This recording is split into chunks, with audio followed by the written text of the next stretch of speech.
Good morning, everybody. How are you doing? I thought I would go back to this idea of utopia and dystopian narratives and how mesotopia can serve as a way of critiquing kind of what these narratives are. And then how does that then impact or affect contemporary cultural discourse? Because like I said, I do believe the mesotopia moves out of literary theory into wider arenas of social or cultural discourse. So I've written a blog post called Utopia and Dystopia, the Tai-Chi of the Technocracy movement. And I think this brings in a lot of the things I've been researching throughout the course of my PhD. Utopia and dystopian narratives, and psy-omatics, like actually how the mind and the body work together to kind of cultivate a sense of meaning. So the blog post begins, the technocracy movement has been drifting back into my awareness lately, not as a concrete policy proposal, so much as a cultural mood. It presents itself as ruthlessly rational, engineers over politicians, systems over sentiment, energy over money. One of its more intriguing early voices was Harold Lieb, whose 1922 essay, The Mysticism of Money, later expanded into a book, framed technocracy and as an attempt to break the spell of finance itself. Money, Lieb argued, was not neutral or objective, but a kind of mass hallucination, a symbolic system that had quietly replaced material reality. Technocracy, in his view, might free society from this enchantment by reorganizing life around energy, production, and measurable flows. So I just want to break in there. So this technocracy movement comes really at the beginning of the 20th century. There's many different actors doing many different things in this. And I think all of them recognize the problem of how societies and cultures were organized in the West. And a lot of them wanted to sort of continue this arc of rationalizing everything, which on its face isn't necessarily something that I would disagree with. However, they wanted to kind of this process, I would argue, as I go on to argue later, that this process of demystification is actually more a process of remystification. And we'll get back into that as we're going through. So back to the blog. That language alone should give pause, spells, mysticism, enchantment, even at its most scientific. Technocracy appears haunted by what it claims to dispel. And then in the blog post, I go on to give an image which I made of three symbols: the yin-yang Tai-Chi symbol, and then on the other side, you've got the technocracy movement symbol itself. And then in the middle, I've got a kind of AI-generated midway point. All right. Anyway, back to the blog. Its emblem, the monad, reinforces this suspicion. A circle divided by a wavy line. It symbolizes balance between production and consumption. Once again, society is imagined not as a messy community of competing interests, but as a system of energetic equilibrium. It is hard not to notice how closely this mirrors Daoist cosmology. The yin-yang symbol isn't identical, but the resemblance is unmistakable. Dynamic balance, reciprocal forces, and the idea that stability emerges from flow rather than from endlessly negotiating discrete encounters. Just going to interject there. So if you go back and look at some of my other blogs or presentations on what I consider to be mesotopian thinking, well, what I found in my research is I encounter both substances and flows, and I don't really understand why we should try to reduce to either or in those things. The materialists want to think that everything is kind of physical, I suppose, if you take it to its logical extreme, although I don't want to put ideas into their heads there. And then obviously the kind of more postmodern or post-structuralist ideas is that everything is energetic and everything is flows, right? I'm just sort of saying, why do we have to be an either or in these camps? From my experience, I encounter both of those things. Anyway, once you start looking at sort of a lot of what the language of these technocrats were actually saying, that it's all about energy, right? And it's all about kind of resources are energy, and how is that kind of moved throughout the global ecosystem. Well, a lot of this really resonates with Daoist cosmology, where Taoism was the religion around in ancient China. I encountered this obviously by doing a lot of the Tai-Chi practice. So it ties into a lot of this psy-omatics that I'm talking about there, that you know, is everything flow, or do we encounter substances and flows? Anyway, back to the blog. This raises an awkward question. If technology sought balance in natural energy systems, then perhaps this supposedly rational and logical project was quietly borrowing from the Tao. Taoism does not seek to dominate nature. It seeks alignment with it. It interprets reality as process rather than structure, movement rather than command. Technocracy, for all its charts and calculations, seems to echo this sensibility, even as it insists on its own radical modernity. Things become even more intriguing when we look at some of the cultural and literary output of the 20th century. The century which birthed technocracy also became the great age of dystopian science fiction. Utopias had been more confidently conjured in European literature during the Renaissance. However, moving into the early 20th century, some notable utopian fictions were published. A Modern Utopia, H.G. Wells, 1905, imagined a technologically advanced planetary society overseen by a rational ruling class. Red Star, Alexander Bogdanov, in 1908, offered a socialist utopia on Mars. Herland, Charlotte Perkins Gilman, 1915, proposed a peaceful feminist civilization without men, war, or domination.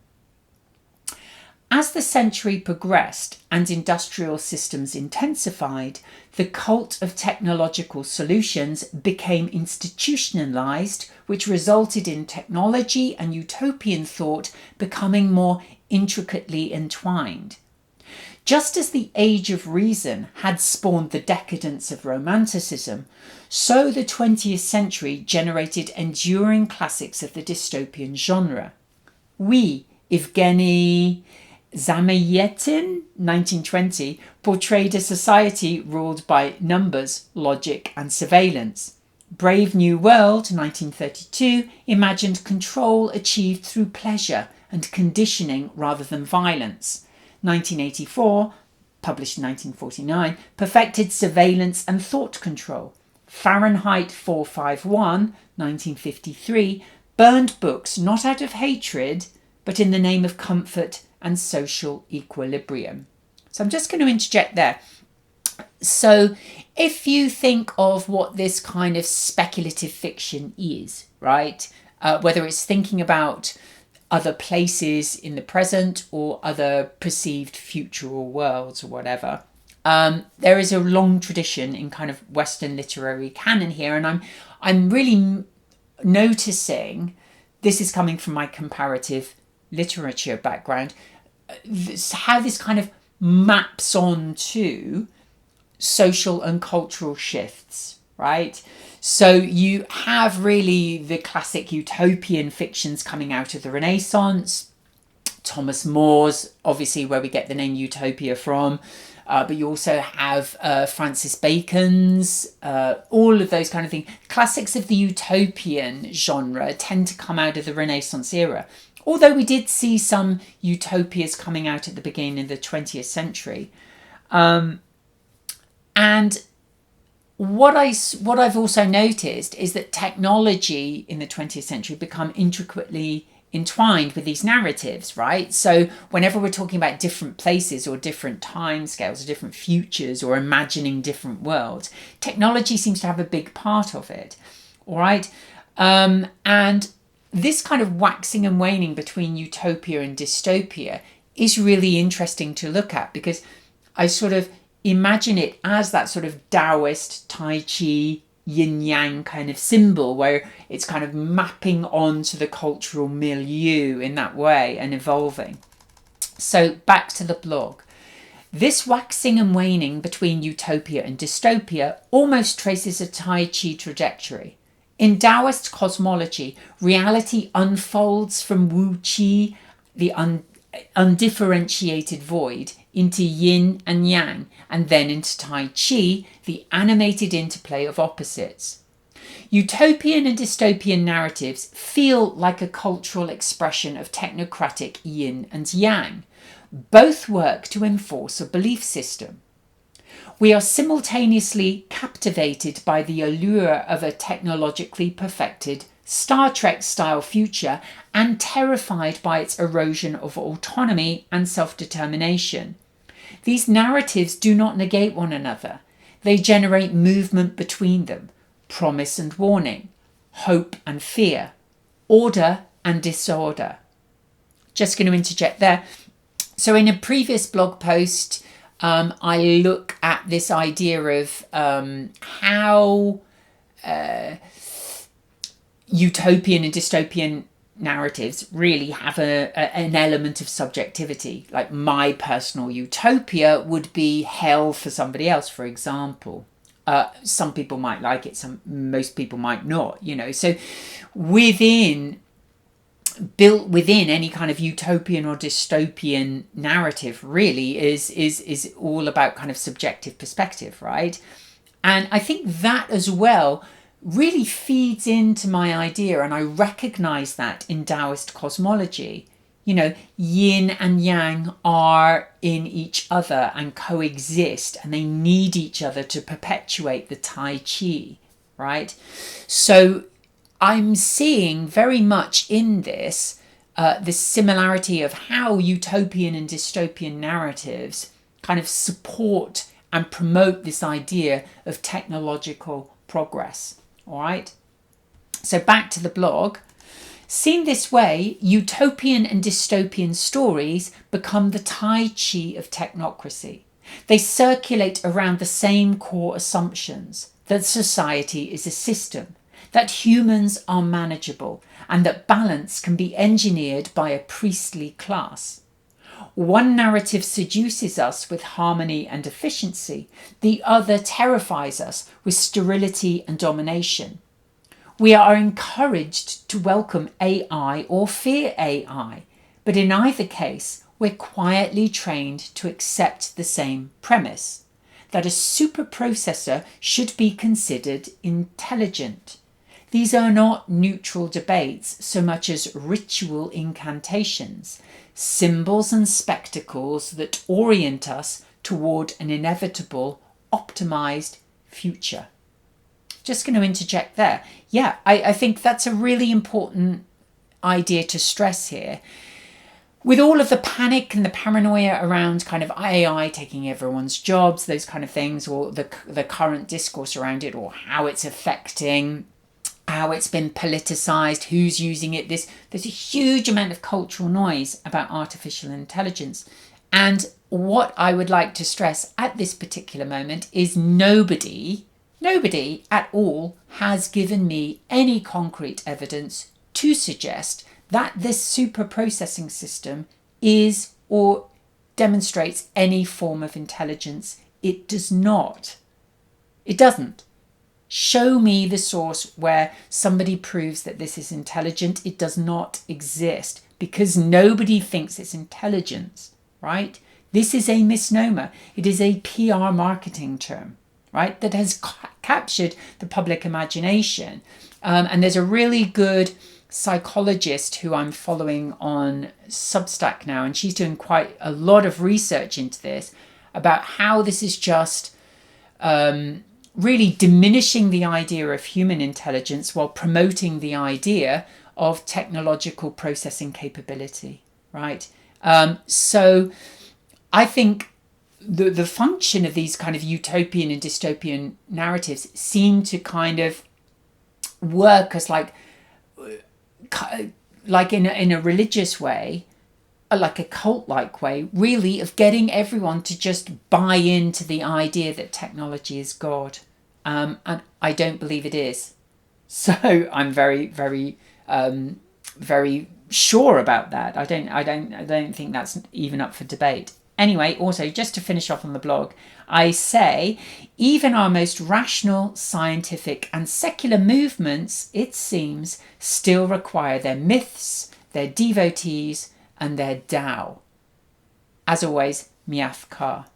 So, yes, what I'm suggesting here is a lot of this kind of rational, scientific, materialist theory, once you get into it, it moves into areas of metaphysics, which itself creates kind of cult-like devotees, right? If you listen to a lot of theoretical physicists talking, so much of this is speculation, and so much of this is kind of intuition, or as I call it, kind of intuitive thinking, then you're really getting into the realms of quasi religious practices. And I think there's a real similarity here that we should be very much aware of when we're discussing these kind of issues moving forward. Anyway, that's it from me for this week.